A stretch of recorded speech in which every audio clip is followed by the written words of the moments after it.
Warning: our YouTube channel and its videos may contain scenes, language, and content that may not be appropriate for all audiences. These videos include surveillance footage, undercover pursuit of suspects, actual police and rescue operations, and fearless confrontations. If you do not approve of the content, please do not watch our videos. If you wish to continue, we strongly advise that you proceed with caution. Viewers' discretion is advised.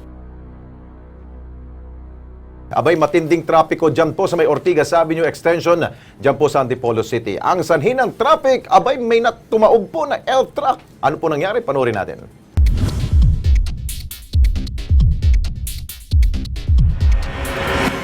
Ang buhay ng isang tsuper ay nakasalalay sa manibela.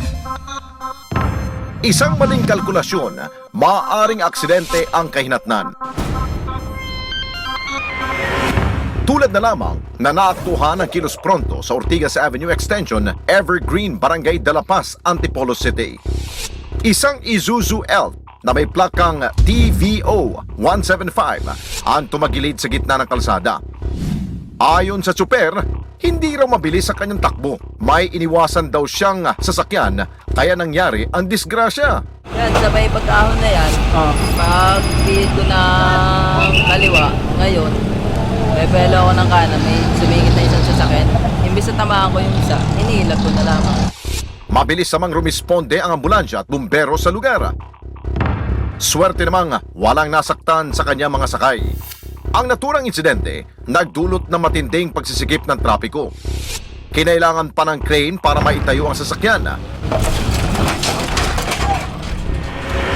Agad namang nilagyan ng lupa ang mga langis na tumagas mula sa sasakyan bago binomba ng tubig ng mga bumbero ang kalsada para maiwasang may madisgrasya pa rito. Paalala ng Kilos Pronto, doble ingat sa pagmamaneho. Walang mawawala kung tayo ay magpaparaya sa kasabay nating motorista.